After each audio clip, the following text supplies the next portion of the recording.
Your stupidity can't be cured even if you eat fish. I was coldly told by my mother since I was young. She always treated me differently than she did my sister. It was my grandma, a skilled cook, who took pity on me and took me in. Eating my grandma's cooking every day had a surprising effect on me. My mom would come to regret leaving me with my grandmother. My name is Emily. I'm a senior in a public high school. I'm not good at studying, but I enjoy going to school every day. My family consists of my parents and one younger sister. My sister, Sarah, is so good at her studies it's hard to believe she's my sister, always ranking in the top 5. Although she's only a junior, she's already set her sights on going to medical school and studies hard every day. On top of that, she has a slender figure and a cute face. She is almost like an idol. As for me, I struggle with studies, am a bit overweight, and suffer from bad skin, far from the cute idol type. My mom is always cold to me. You're really hopeless. It's a waste to spend on you, so you better go to a public high school, she would say. Her words were cold, but since it was true that I wasn't good at studying, I quietly accepted my fate and enrolled in a low-level public high school that anyone could get into. Really, I wonder who you got your stupidity from. My mom often said. It's a mystery to me too. Both my parents were good at studying. They have graduated from prestigious universities and then landing jobs at a publicly traded company, where they met and got married. My sister must have taken after them, being so talented. According to my mother, I'm the only black sheep in the family. From a young age, it was clear that my mother only doted on my sister. Normally, an older sister's hand-me-downs would go to the younger sister. However, in our case, my clothes and toys were always either cheaply bought from thrift stores or hand-me-downs. My sister always wore brand new, pretty clothes and played with new toys. I envied her, but as a child, I was too afraid of being disliked by my mother to say anything. My sister and I are nothing alike in personality or preferences. I preferred playing outside and often came home injured or covered in mud, which got me scolded. My sister, on the other hand, liked girly things, often playing house or with dolls. Sarah is so ladylike and cute. You could learn a thing or two from her, unlike you, a barbarian, my mom would say in a coddling tone. I was hurt by those words many times, but after being ridiculed and treated coldly so often, I got used to it. Sarah was spoiled and indulged by my mother, receiving delicious cakes and sweets I had never tasted before. Of course, I was never given any. Once, I asked Sarah to share. But she said, "No, Mom said you're too dumb to deserve sweets." Growing up, Sarah increasingly mimicked my mother's coldness and ridicule towards me. The only ally I had in the house was my father, but he was of little help, never standing up to my mother for me. Still, he never said anything mean and was always kind, so I loved him the most. My childhood was like that, and surprisingly, instead of becoming a delinquent, I grew up bright and straightforward. Yet, to my own surprise, I grew up to be bright and straightforward. I have many friends. I'm not good at studies, but I enjoy going to school. In fact, I feel more at home at school than with my family. Probably, the reason I turned out so well is largely thanks to my paternal grandma. My grandparents' house was nearby, and I often went there to play. Or rather, my mother would tell me to go to grandma's house, so I went often. Looking back, I think my mother wanted to go out with Sarah alone, which is why I was in the way. I loved my grandparents' house. Welcome, Emily. I made a cake today, let's eat it together. My grandma was always kind to me. She always made delicious homemade snacks and, noticing my worn clothes, would knit me sweaters, truly treating me well. Emily, are you always wearing these worn-out clothes because your mom won't buy you new ones? I couldn't say anything. Sensing my situation, my grandma didn't press further but continued to treat me kindly. My grandma and mom have never gotten along. They seldom see each other, but I've heard various stories from my father. They were supposed to live together originally to help with raising the children, but my mother flatly refused.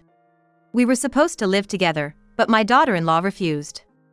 And yet, she hardly does any housework or child-rearing. Emily, you're always welcome to come over to Grandma's house. I truly loved my kind grandma. When I visited my grandma's house as usual in my freshman in high school, she looked at me, continuing to gain weight and suffering from worsening skin problems, and expressed her concern. What do you usually eat, Emily? There are foods good for acne, you should ask your mom to cook them for you. My mom rarely cooked and, saying it was a waste of money, would only give me cheap sweetbread. Eating sweetbread every day made me gain weight and worsened my acne.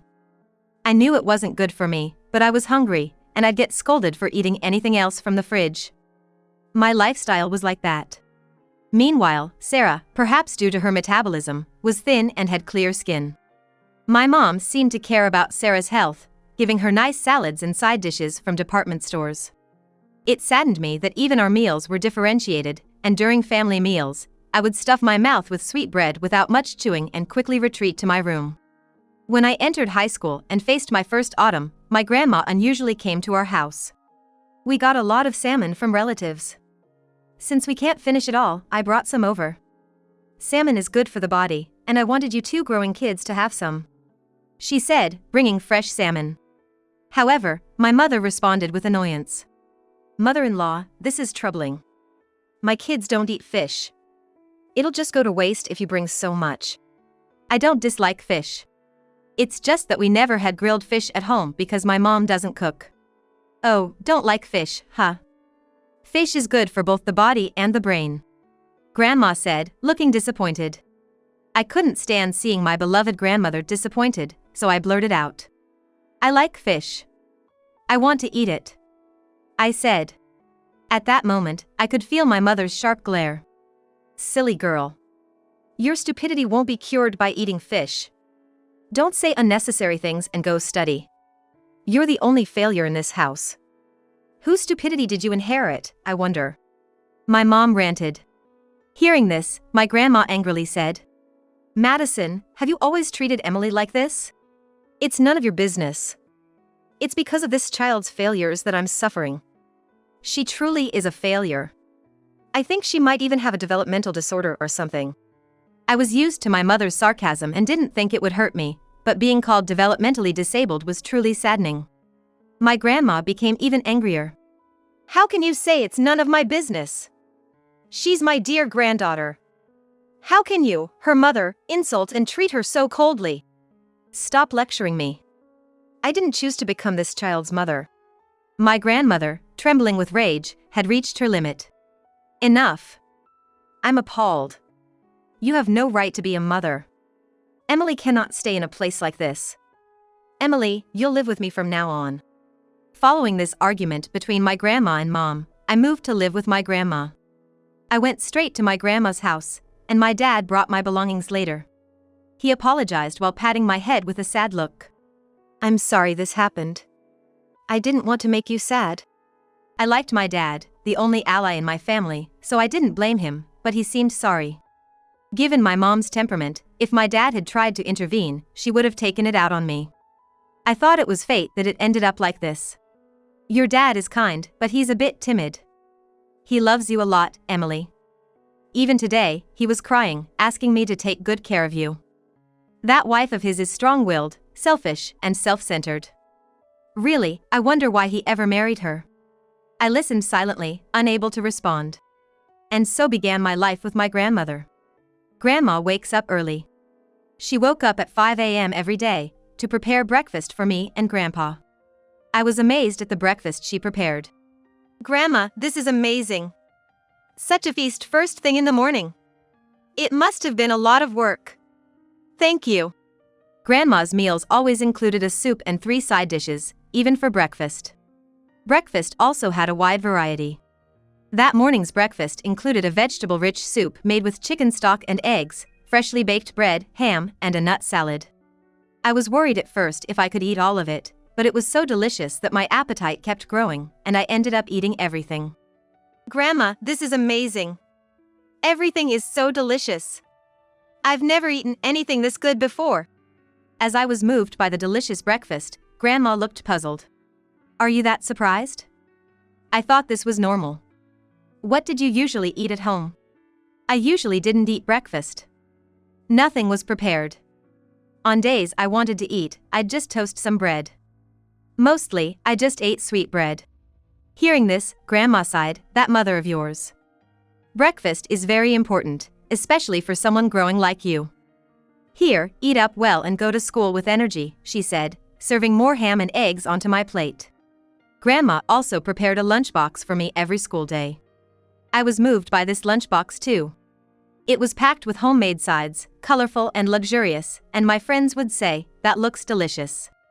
When I lived with my mom, I never had a lunchbox and always ate sweetbread with discount stickers. On days without sweet bread, it was a bag of chips. I had never eaten a homemade lunchbox before, so I was truly happy.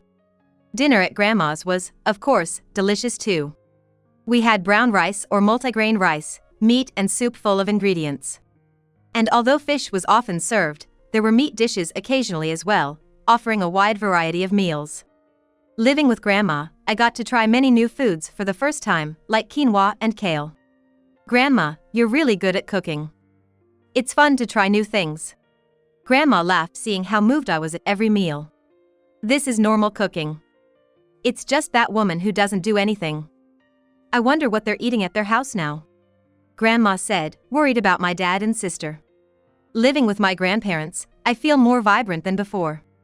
Both of them, kind and attentive, would praise me a lot as we talked about school over meals. Having always been in an environment where I was ridiculed and treated coldly, I was amazed at how comfortable and stress-free it felt to be here. I realized that this is what it means for a place to feel like home. My grades at school improved significantly. Even though it was a low-level school, my grades went up to the upper middle range.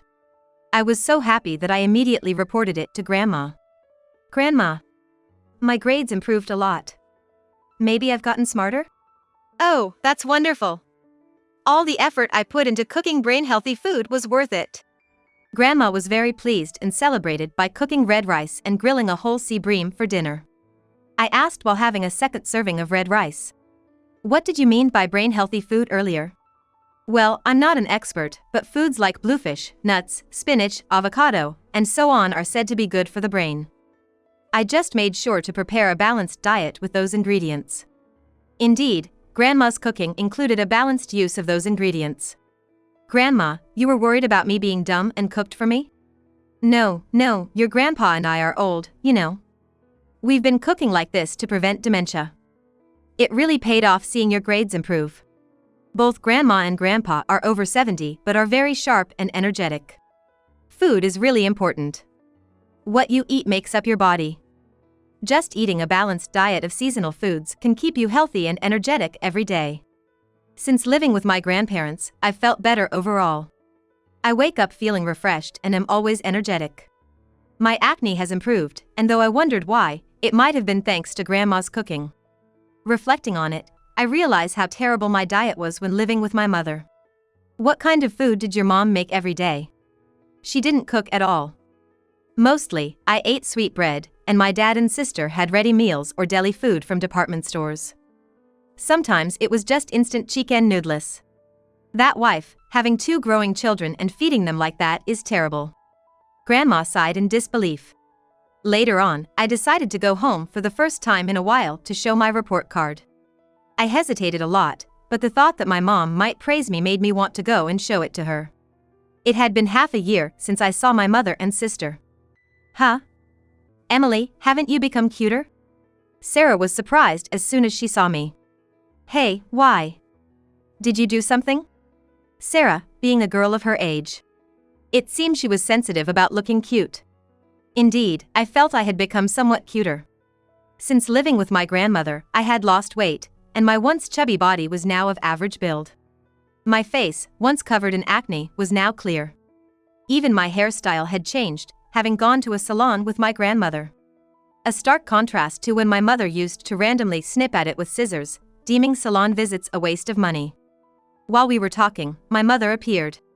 I immediately showed her my report card and said, "Mom, look. I've gotten a bit smarter." "What are you misunderstanding? Just because you got decent grades in such a low-level school doesn't change the fact you're a fool." Expecting praise was foolish of me. She coldly replied, without a hint of a smile. That was it. That was always my mother. During this exchange, Sarah kept asking me, "Hey, tell me how you got so pretty. I'm jealous."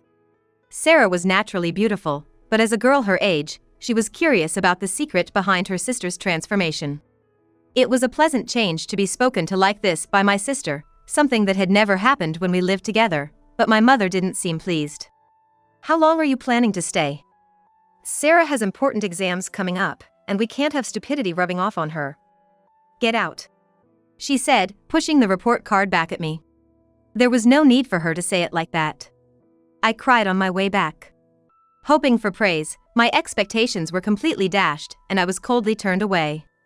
I realized there was no place for me in that house. Despite being my mother, why? I felt like a nuisance to her.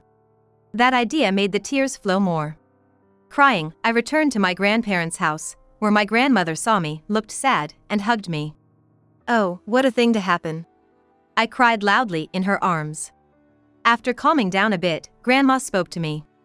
"We were going to tell you when you turned 20, your dad and I had decided. But I think it's better to tell you now. Listen carefully, okay?" I didn't understand what she was about to say, but seeing her serious expression, I listened intently. "Emily, the people you've thought were your mom and dad aren't your real parents." "What?" "Your real parents are our son's childhood friend and his wife." Grandma continued, revealing a truth I had yet to comprehend. "Your real parents got into an accident while your mom was pregnant with you. Your dad died, and your mom barely survived, but both were in a critical condition. They managed to save you through a C-section because your mom desperately wanted at least you to survive. Your current dad, who was a close friend, was begged to take care of you as her last wish. On her deathbed, she pleaded with all her might, and your current dad swore he'd raise you to be happy. Is that really true?" I couldn't believe it immediately. "It's true. You look a lot like your deceased parents." Then my grandma continued. "When we decided to take you in, Madison was totally against it. She couldn't stand the idea of raising a child that wasn't hers, suspecting maybe you were the result of an affair. But that's just not possible. You really do resemble your deceased parents. Here, let me show you some photos." She brought out an old album.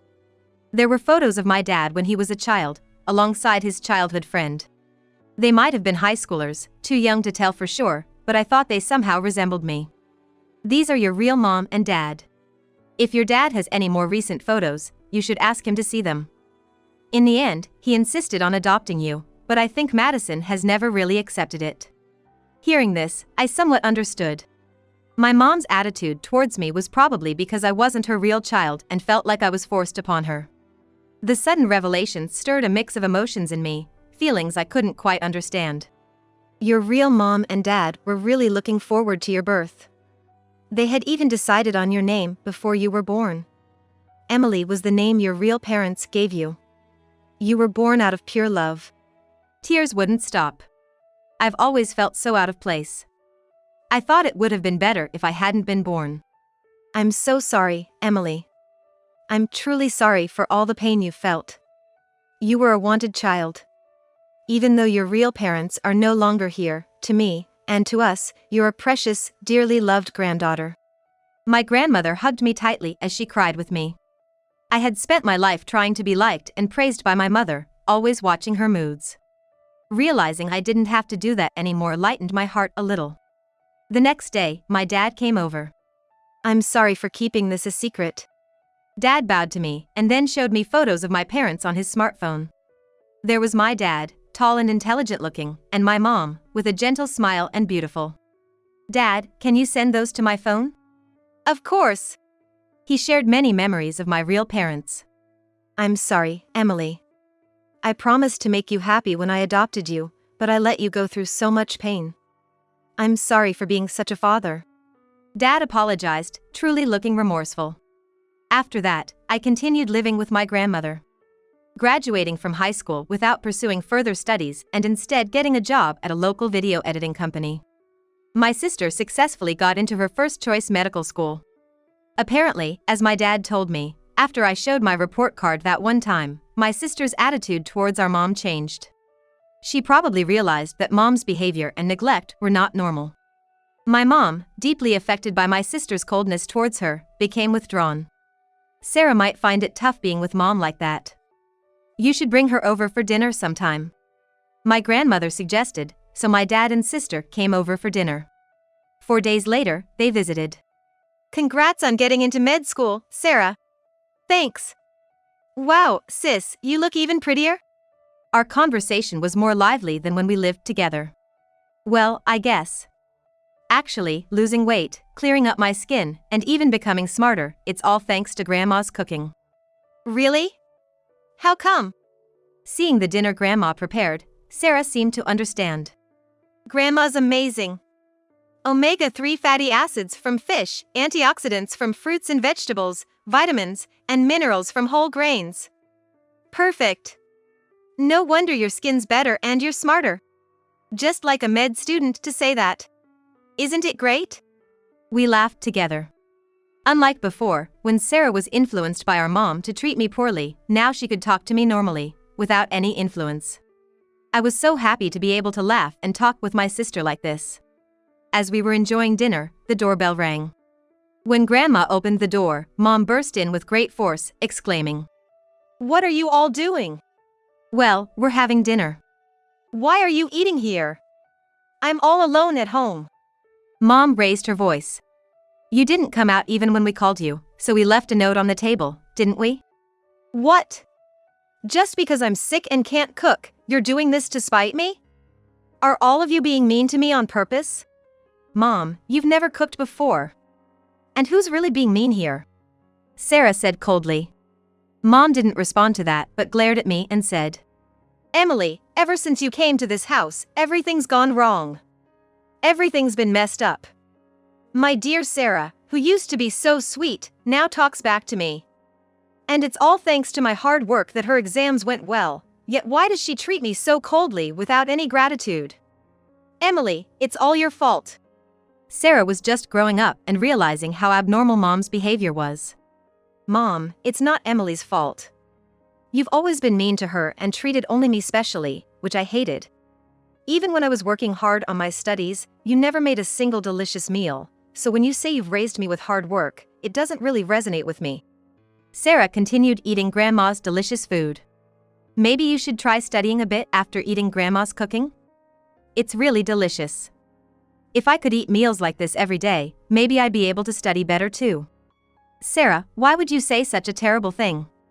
You have no idea how much I've struggled." Mom trembled with anger. Grandma calmly responded, "What struggle are you talking about? Spoiling Sarah and being cold to Emily, not even cooking properly, what are you even saying? It's not thanks to you that Sarah passed her exams. It's because she worked hard herself. It's all because Emily is a failure," Mom shouted. "Mom, it's okay. I know that I'm not your real child. That's why I'm a nuisance, why you can't love me, why you're cold to me, I understand." "What? Eh?" Both Mom and Sarah exclaimed in surprise. "So, you knew. I raised you even though you're someone else's child. Be grateful. Your dad could have had you from an affair. I've been putting up with this all along. I've told you over and over again that's not true," Dad said, sounding exasperated. "If you were so doubtful, you should have done a DNA test," Sarah suggested, changing Mom's complexion. "Didn't you want to do a DNA test because you were pregnant when you took Emily in, afraid of what would happen if you had to do a DNA test for the child you were carrying, Sarah?" "What?" Everyone was shocked. "I've always thought so. I know about Emily's parents. It's obvious Emily doesn't resemble my son or Madison." "But Sarah, how come you don't resemble my son at all?" "That's absurd. Madison, is that true? Of course, it's a lie. You just don't like me and are making things up. Enough now." Grandpa, usually quiet, spoke up firmly, fixing a sharp gaze on Mom. Then Mom collapsed to her knees and began to cry. "I'm not at fault. It turned out Mom had an affair with a married man, and Sarah was the result. Mom didn't know whose child it was until birth, but thought she could manage regardless." "It's a lie. So, I'm not related by blood to Dad, Emily, Grandma, or Grandpa?" Sarah was frozen in shock. Dad said quietly, "We're getting a divorce." "Why? It's all in the past. It shouldn't matter." "It's not just about the past. It's about everything you've done and your lack of remorse. I can't think of anything but divorce." I had never seen Dad so angry. "Sarah, I know it's a shock, but your mom and I are getting a divorce. It's up to you to decide who you want to stay with. Well, I don't want to be with Mom. But I'm not blood related to everyone else. Sarah, it's okay. I'm not blood related either, but Grandma, Grandpa, and Dad are all still my family. That's right, we're all family here. If Sarah wants, we can all live together in this house. Grandpa said, and Sarah nodded through her tears. After the divorce was finalized, we started living together with Dad and Sarah at our grandparents' house. Sarah was understandably shocked at first, but she's much better now. She feels happy that eating Grandma's cooking every day has greatly improved her health. As for Mom, she lived in her apartment for a while but eventually couldn't afford the rent and had to move back to her parents' house. However, returning under such dire circumstances, her parents were furious. She was disowned, and her whereabouts after that are unknown. Dad once received a call from her wanting to reconcile, but of course, he refused and immediately blocked her number.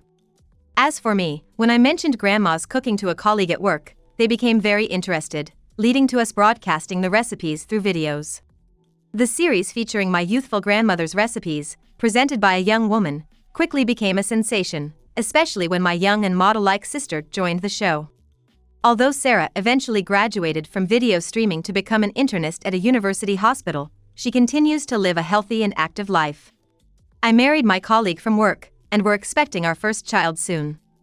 Grandma, when the baby is born, you'll have to teach me how to make baby food. Leave it to me. I'll make sure to prepare something delicious to help them grow up healthy. Grandma and Grandpa are still as energetic as ever. Our dining table, surrounded by everyone, remains joyful, delicious, and warm, just like always.